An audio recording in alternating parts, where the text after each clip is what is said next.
Assalamu alaikum. This is engrsaddaqatali from Sakkar IBA University. Today we are going to discuss about design and control of modular multi-level converter. So in this presentation we are going to discuss what is modular multi-level converter, what are the advantages of using modular multi-level converter, where modular multi-level converter is used, its circuit design, its major elements, what are the control techniques that can be used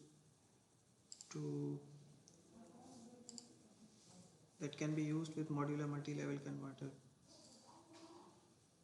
So in conventional system, basically we used to generate electrical power in AC, but nowadays the power is generated in AC, and because of the many attractive features of high voltage DC transmission lines, we are converting the generated power AC into DC using rectifiers, and using high voltage DC transmission lines we are transmitting power from DC, and then at the receiving end we are converting back the DC power into AC, and we are utilizing it. So there are many attractive features, as I said earlier, of HVDC over HVAC. So if we see here in this column, basically in HVDC there are less number of conductors used. Even we can use one conductor to transmit power from one area to another area, whereas in HVAC more number of conductors, like if we have a three-phase system, normally we have a three-phase system, so it requires three number of conductors to transmit power. The DC transmission line has no reactance, so overall losses of the transmission line is reduced. Whereas in high voltage AC transmission lines, due to its impedance, we have many losses. We have losses. In HVDC transmission line, only active power is transmitted, whereas in HVAC, both active and reactive power is transmitted. Likewise, the HVDC transmission line is more stable for longer distances, whereas in HVAC transmission line, if the distance is increased, the voltage of the system becomes unstable for higher distances.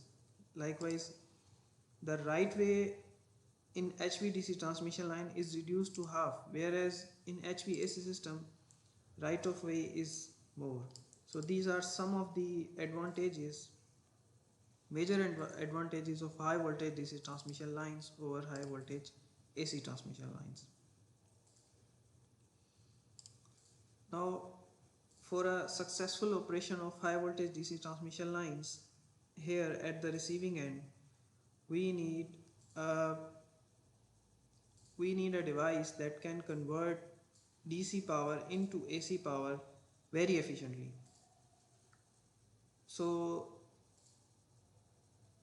for this purpose, majorly modular multi-level converter is used. Now what is modular multi-level converter? So it was basically proposed by Margaret in 2003, and it was used first time in high voltage DC transmission lines in 2010.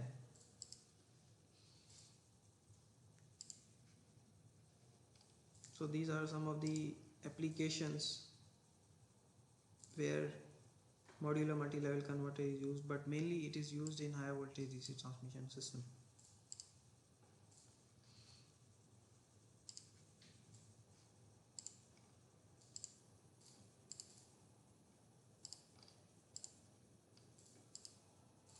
Okay, these are the several attractive features of modular multi-level converter. The conventional converters have high switching losses due to high switching frequency, but in modular multi-level converter the switching losses are reduced. Why? Because we have a fundamental switching frequency, so the switching losses are reduced compared to conventional converters. They have high total harmonic distortion, but in modular multi-level converter, due to high number of levels, the THD is very low. We will see in the simulation results that what is the total harmonic distortion for 22 level modular multi-level converter. Likewise, there is no redundancy in conventional converters, but in modular multi-level converter we have a redundancy. Like if any of the switch is failed, then there will be another switch that will take its place. Likewise, we require large filter in conventional converters, but in modular multi-level converter no filter is required. So these are some of the attractive features of modular multi-level converter over conventional converters. Now let us see its circuit topology. So this is basically the circuit of modular multi-level converter.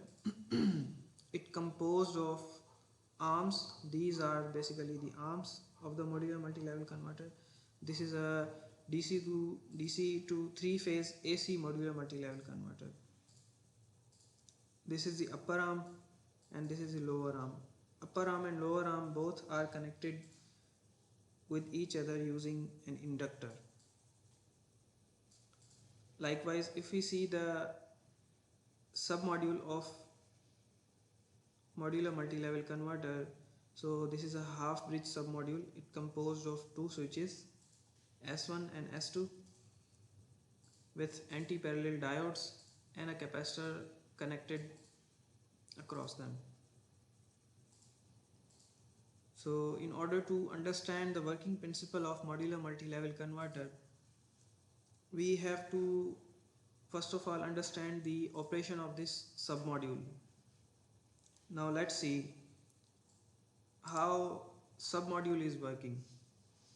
So in submodule operation, there are basically three states: blocking state, cut-in state and cutoff state. In blocking state, both the switches, if you see here, this is S1, this is S2, both the switches are off.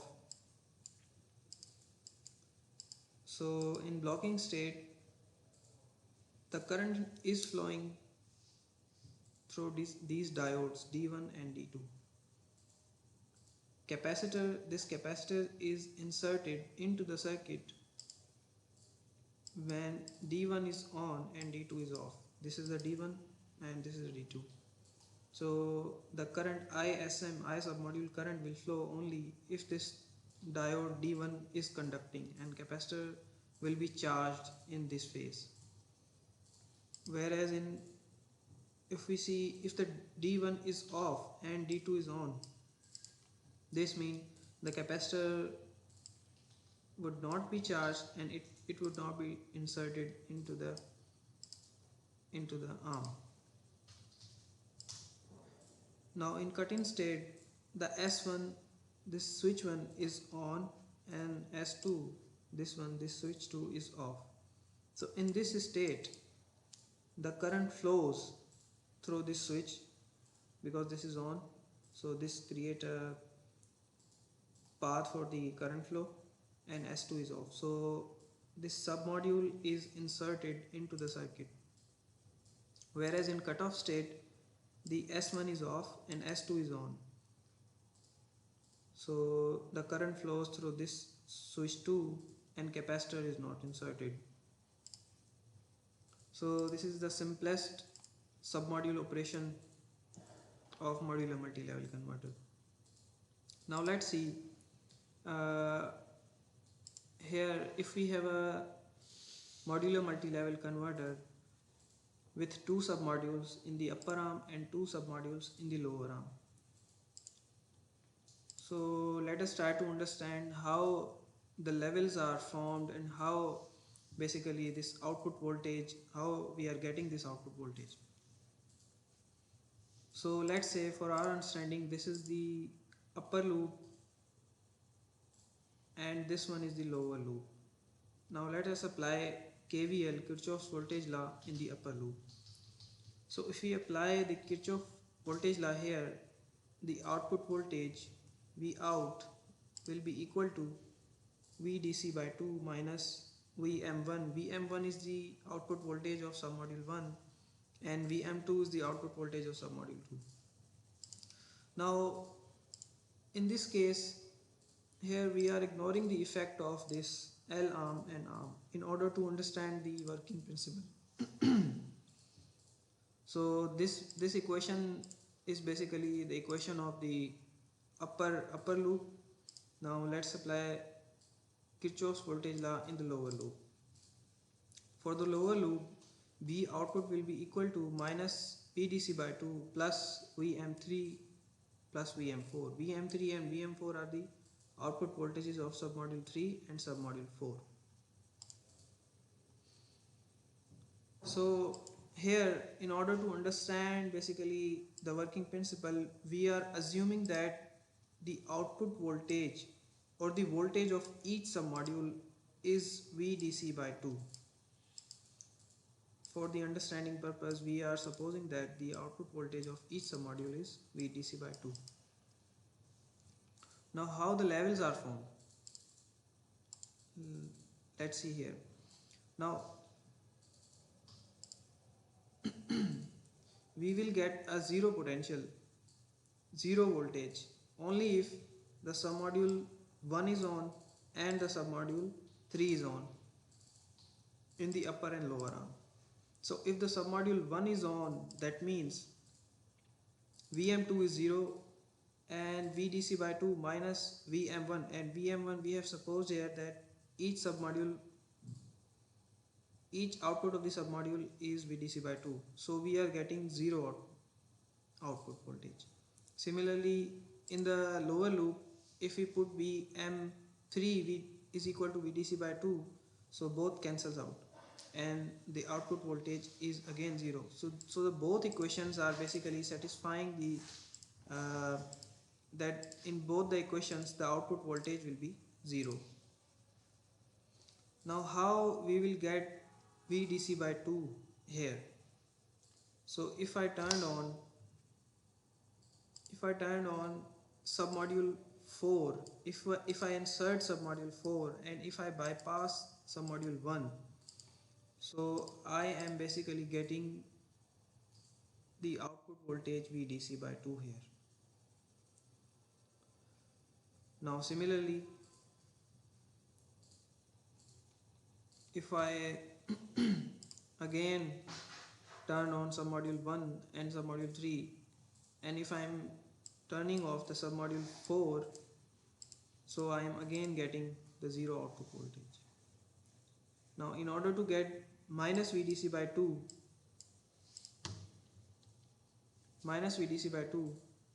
we have to turn on both the submodules in the upper arm and the submodules in the lower arms, submodule 3 and submodule 4, will be bypassed. So in this way we are getting three levels, VDC by 2, 0 and minus VDC by 2 for a 3-level modular multi-level converter. So this is the switching scheme for a 3-level. Now for suppose if we are increasing the number of levels, then how the switching condition will be there, how the switching will happen, which submodule is turned on and which submodule is turned off. Now from this table we are basically concluding one result, that in order to get the positive peak voltage, we have to turn on all the submodules in the lower arm. Similarly, in order to get the negative peak voltage, we have to turn on all the submodules in the upper arm. So in this way we can get the positive peak and the negative peak voltage. So using the same analogy, here if we see, we have a 8 level modular multi-level converter, which composed of 7 submodules in the upper arm and some 7 submodules in the lower arm. Now in order to get the positive peak voltage, we have turned on all the submodules in the lower arm. Now since all the submodules are on, we are getting positive peak voltage here. Now in order to decrease this level, we have to turn on the submodule in the upper arm and we have to turn off one of the submodule in the lower arm. So here SM14 is turned off and SM1 is turned on. Now proceeding to the next level, we have to turn on 2 submodules in the upper arm and we have to turn off 2 submodules in the lower arm. So we are getting this waveform. Now if we move on, we see that as we are increasing the submodules in the upper arm and we are decreasing the submodules in the lower arm, we are basically getting levels in the output waveform. So similarly, we see here, if all the submodules in the upper arm are turned on, we are getting negative peak voltage as discussed earlier. So this is the switching sequence for 8th level modular multi-level converter. So if this switching sequence is applied in control technique for an 8 level modular multi-level converter, we will get this type of output, 8 levels in the output voltage waveform. Now basically there are different control techniques used nowadays for modular multi-level converter. So if you see here, based on the frequency, we have divided the control techniques on the basis of switching frequency. These are fundamental switching frequency techniques and these are high switching frequency techniques. The high switching frequency techniques are not used because if we use these sinusoidal PWM and these techniques, they have a high switching frequency, so our switching losses will be increased. So we avoid this in modular multi-level converter, so we use the fundamental switching frequency techniques. So we have 3 types of control techniques here. This NLM is basically nearest level modulation. We have a space vector control and we have a SHE, this is selective harmonic elimination control techniques. Now these control techniques will be discussed in the next video. I am discussing only the nearest level control technique here and how it works.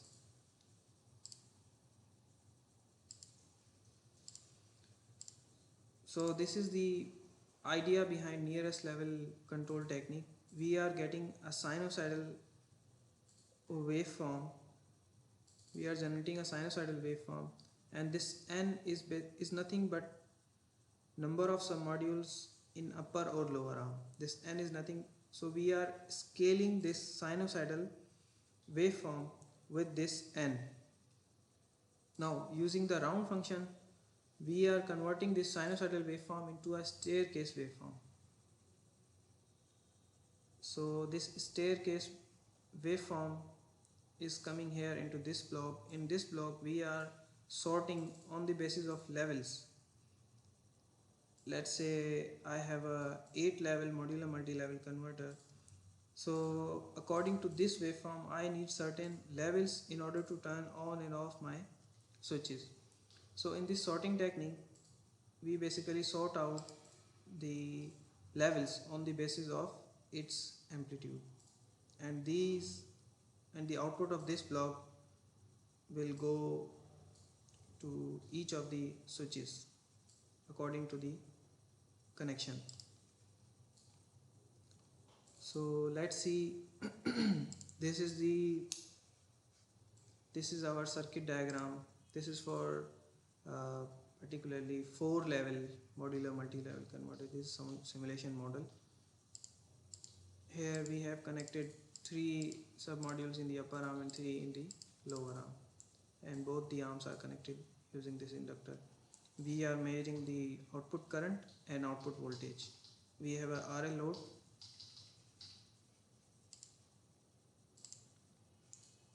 So basically these are the results for 8-level output voltage waveform. This is the 8-level modular multi-level converter, and this is the 11-level output voltage waveform of MMC. Similarly, this is the 16-level, and this is the 22-level output voltage waveform. And these are the current waveforms with RL load, and this is 16 level and 22 level. So you see here that as we are increasing the number of levels, our waveform is getting closer to the sinusoidal. So our total harmonic distortion will decrease definitely. So this table shows the comparison of different levels with total harmonic distortion. Using 8 level, the total harmonic distortion for output voltage is 8%. If we increase the number of levels, the total harmonic distortion is decreasing. Similarly, for 22 levels, we are getting 1.94% total harmonic distortion in the output voltage. Likewise, for current, for 8 levels, we are getting 5.36% total harmonic distortion, and similarly for 22 levels, we are getting 1.53% of the total harmonic distortion. So if we plot total harmonic a graph of total harmonic distortion versus number of submodules, so as we increase the number of submodules, you see here the THD is decreasing, and if you decrease the number of submodules, definitely THD will increase. So there is an inverse relation between both.